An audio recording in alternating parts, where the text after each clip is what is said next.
আমি কি দিয়া বুঝাইতাম? আম পাতা, জাম পাতা, বড়ই পাতার কোনো অভাব নাই। কোনো পাতা দিয়া বড়ই, কোনো পাতা দিয়া গরম জল করে না। বড়ই পাতার পানি দিয়া কেন গরম জলটা করে? আম পাতা কি দোষ করলো? জাম পাতা কি দোষ করলো? বড়ই পাতা দিয়া কেন গরম জল করা হয়? এই কথা দিয়ে কোনো মৌলবি কয় না। লাল কাপড়, নীল কাপড়, হলুদ কাপড়, কত কাপড় দেখলাম। কবরের কাপড়টা কেন ভাইজান সাদা?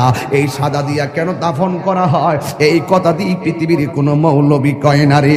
এ আমার যুবক,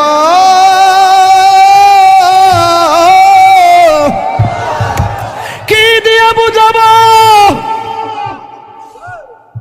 কবরটা কেমন ডেঞ্জারাস?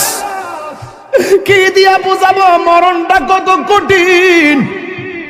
কি দিয়া বুঝাবো তাহিরের যে একটা দিন চলে যাওয়া মানে হলো আমার জীবন থেকে চিরদিনের জন্য দিনটা চলে গেছে। কোটি টাকা দিয়েও এই ঘন্টার সময়টা আনতে পারতাম না। এখন আমি শ্বাস ফালাইতাছি, 1 টাকা বিল দেওয়া লাগে না। নদীর পারে হাওয়া খাই, বিল দেওয়া লাগে না। পল্লী বিদ্যুতের ফ্যান বাতাস খাইলে বিল দেওয়া লাগে।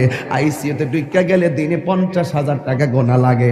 আমার আল্লাহ যে কত নিয়ামতের বাতাস আমরারে ঢুকাইতাছে, বাইরে কইরাইতাছে, 1 টাকা বিল নেই না।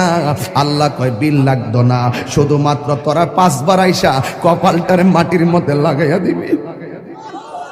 সুবহান রাব্বিয়াল আলা বলবি। দুনিয়ার মালিকের ডিউটি 20 দিন না করলে 20 দিনের বেতন কাটা। আর আমার আল্লাহ তোরে হাজিরা দিছে দৈনিক 5 বার। 1 মাসও হাজিরা দেও না, 2 মাসও দেও না, মাঝে মাঝে সিটারি হাজিরা দাও। কিন্তু আমার আল্লাহ ইচ্ছা করলে তোমার গলার মধ্যে কাটা লাগাইয়া আমার আল্লাহ রিজিকটারে বন্ধ করে দিতে পারে। এরপরও আমার আল্লাহ রিজিক বন্ধ করো না কেন জানো নি? কারণ হলো আমার আল্লাহ কয় আমি আল্লাহ তোরে মায়া কইরা বানাইছি, মায়া লাগে। আপনি আল্লাহরে বলবেন আল্লাহ, আল্লাহ গো, আল্লাহ গো।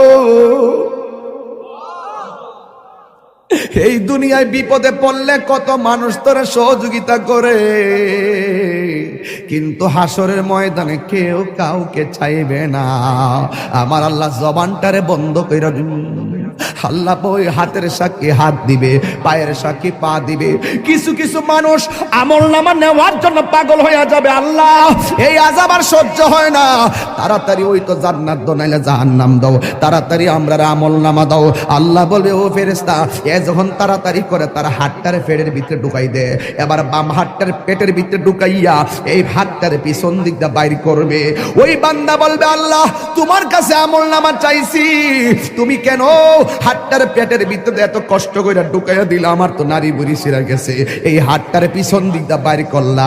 আল্লাহ বলবে তুই না আমল নামা চাইছস, তাহলে পিছন দিক দিয়ে তাকায়া দেখ। এবার ডাক দিয়ে বলবে আল্লাহ আমি তো তাকাইতাম পারি না, পিছনে কি দিছ আমি তো দেখি না।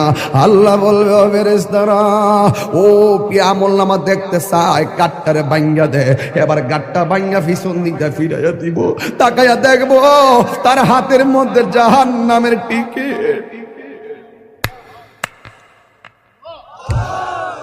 হায় রে, অনেক মানুষ আল্লাহর কাছে হাসরের মাঠে পানি চাইব,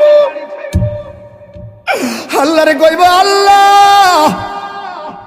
পানি পান করবো, পানি। আল্লাহ বলবে নাফরমানদের জন্য জাহান্নামের নিচ থেকে পুষ তুল, পুষ তুইলা দে পানি পান করার জন্য। জাহান্নামের নিচ থেকে পুষ তুলে দেওয়া হবে, ওই পুষগুলো তারা খাইতে থাকবে, সাথে সাথে জিহ্বাটা গলে পড়ে যাবে। আবার খাবার চাইবে, জাক্কুম নামক ফল দেওয়া হবে, গলার মধ্যে যাইয়া আগুনের কুণ্ডলিপি হয়ে যাবে।